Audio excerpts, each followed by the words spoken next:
Da série Contos da Noite, A Sombra, de Edgar Allan Poe.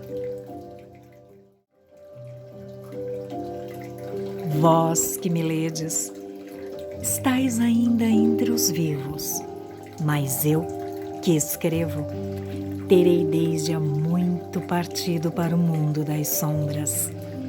Na verdade, estranhas coisas virão, inúmeras coisas secretas serão reveladas, e muitos séculos decorrerão antes que essas notas sejam lidas pelos homens. E quando eles as tiverem lido, uns não acreditarão, outros porão as suas dúvidas, e muito poucos dentre eles encontrarão matéria para fecundas meditações nos caracteres que eu gravo com um estilete de ferro nestas tabuinhas. O ano havia sido um ano de terror, cheio de sensações mais intensas que o terror, sensações para as quais não há nome na terra.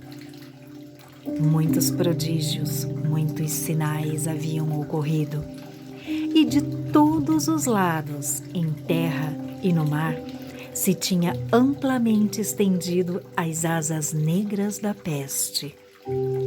Aqueles, porém, que eram sábios, conhecedores dos desígnios das estrelas, não ignoravam que os céus pronunciavam desgraça, e para mim, o grego hino, como para outros, era evidente que atingíamos o fim desse 70º-90º ano, em que a estrada do Carneiro, o planeta Júpiter fazia sua conjunção com o anel vermelho do terrível Saturno. O espírito particular dos céus, se não me engano, muito manifestava o seu poder, não só sobre o globo físico da Terra, mas também sobre as almas, os pensamentos, as meditações e a humanidade. Uma noite, estávamos 7 nos fundos de um nobre palácio, numa sombria cidade chamada Ptolemais, sentados em volta de algumas garrafas de vinho cor púrpura de Quios. O compartimento não tinha outra entrada, senão uma alta porta de bronze, e a porta havia sido moldada por um artífice, Corinos, e produto de hábil mão de obra. Fechava por dentro.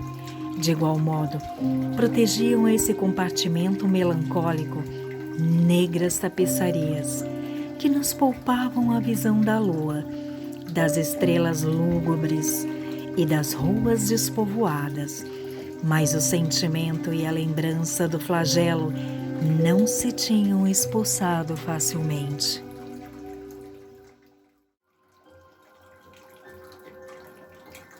Havia à nossa volta, junto de nós, coisas que não posso definir distintamente, coisas materiais e coisas espirituais, um peso na atmosfera, uma sensação de abafamento, uma angústia e, acima de tudo, este terrível modo de existência que ataca as pessoas nervosas, quando os sentidos estão cruelmente vivos e despertos e as faculdades do espírito entorpecidas e apáticas.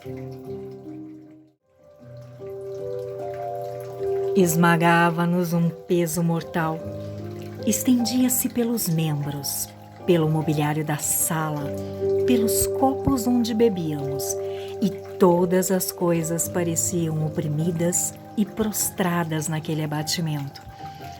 Todas, exceto as chamadas 7 lâmpadas de ferro que iluminavam nossa orgia, alongando-se em delgados fios de luz.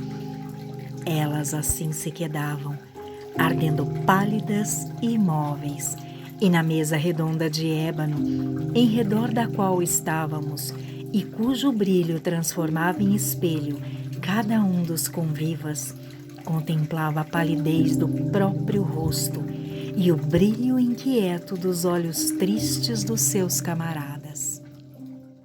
Compelíamos-nos a rir.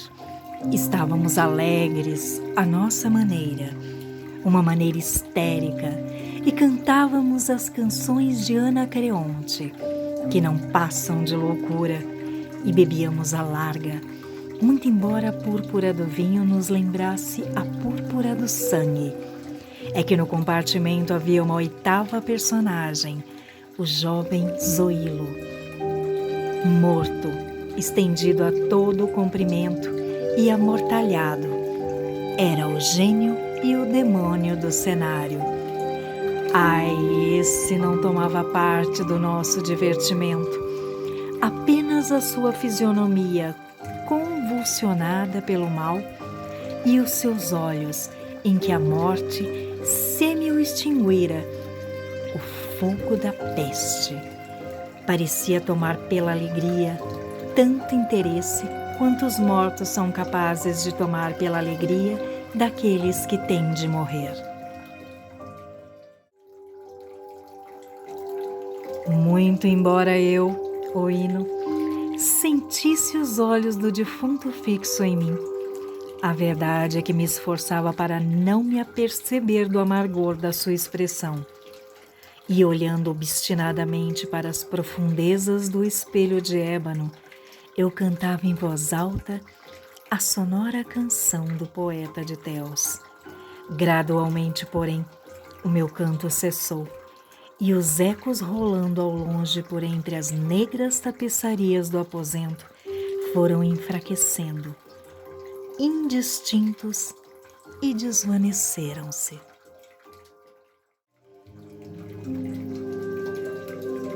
Mas eis que do fundo dessas tapeçarias negras onde morria o eco da canção, se ergueu uma sombra, escura, indefinida, uma sombra semelhante àquela que a lua quando está baixa no céu, aquela que se pode desenhar com as formas de um corpo humano, mas não era sombra nem de um homem, nem de um Deus, nem de um ser conhecido. E tremendo por instantes no meio dos reposteiros, ela ficou, enfim visível e firme, sobre a porta de bronze. Mas a sombra era vaga, sem forma, indefinida. Não era sombra nem de um homem, nem de um Deus, nem de um Deus da Grécia, nem de um Deus da Caldeia, nem de nenhum Deus egípcio. E a sombra jazia sobre a grande porta de bronze e sobre a cornija em áurco, sem se mexer, sem se pronunciar, nem sequer uma palavra, fixando-se cada vez mais e acabando por ficar imóvel. E a porta em que a sombra sentava, se bem me recordo, tocava aos pés do jovem Zoilo. Nós, porém, os 7 companheiros, tendo visto a sombra sair do reposteiro, não ousávamos contemplá-la de frente.